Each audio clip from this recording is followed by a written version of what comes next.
The Gap. Welcome to another episode of Mind the Gap, the webinar series where we're looking at the digital divide among students in the UK. With me today, I've got Al Kingsley, and he's the CEO of Net Support, and they got over 30 years of experience with developing technology for the educational sector. Al has also been a school governor for the last 15 years, and he's currently chairing 3 multi-academy trusts. On the side, he also writes international publications, all sorts of educational technology with a focus on digital strategy. Welcome to Mind the Gap, Al. Hi there, lovely to be here. We're very excited to have you with us here today, given your background and expertise. And looking at that and looking at the future, what would you say would be the biggest barrier to successful home or remote learning?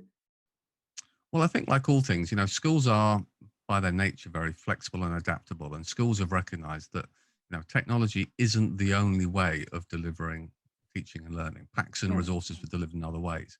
But if we think bigger picture and we want that parity of opportunity to access content, resources, and all the same tools, then clearly children that don't have equal access to technology and the associated connectivity will always be disadvantaged in terms of their learning journey and their ability to engage and interact in the same way as their peers do.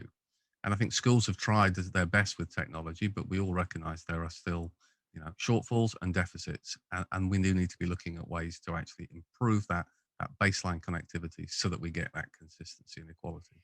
Absolutely. And I've been reading your online publications in regards to digital strategies for schools. And what would you say about schools that currently do not have a digital strategy in place? And what are your top tips for implementing one? Yes, it's a topic that's close to my heart, and it's nothing new in many ways. Digital strategies are something that have been talked about for many years. I suppose what's different is where it sits on the priority scale.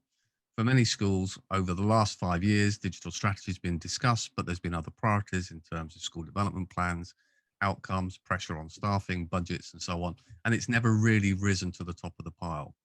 What we saw over the last year is those schools that had already reflected, and it doesn't have to have the label of digital strategy. It may be different strands that are simply interwoven throughout your broader school development.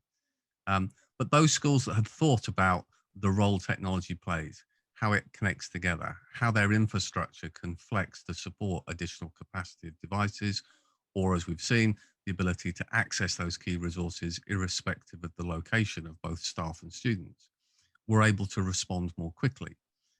Other schools have played catch up. Some of the pressures for catch up, of course, is that you quickly have to select solutions to deliver. And that quick process doesn't always mean you select the right evidence-based solutions. Yeah. But as we move forwards, what we're really saying as part of a digital strategy is, where do you start? Well, the key bit is to make sure that it's co-produced, bring together all of the key stakeholders. The decision, ironically, shouldn't be about a finance-led, this is our budget. The decision should be, what do we want to achieve? What are the reasons for wanting to achieve that? Getting the feedback from students and staff, thinking about our safeguarding, our SEND, equality of access, thinking about the IT team being involved from an infrastructure point of view, aligning it with our school development plan in terms of our priorities. And then the finance should dictate the speed in which we can actually get to that ultimate goal. The next level advice after that, and I'm sure many will empathize given the year we've been through, is less is more. Don't try and change too many things too quickly. It's much better to focus on some core strands within your digital strategy, embed those, get evidence of impact and success. That builds confidence and allows you to have clarity on where you want to go next.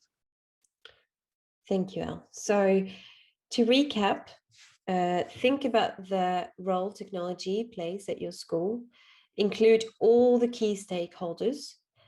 Decisions should not be based on budget. It should be based on the result that you're trying to achieve. And budget is just a key indicator how fast you can get there. And start small and start with the things that's going to make the biggest impact. Well, these tips, I'm sure, is going to make a huge difference to educators out there. And if you want to hear more about digital strategy and more of Al's top tips, check out Net Support. Thank you so much, Al, for joining Mind the Gap. and sharing your expertise. My pleasure.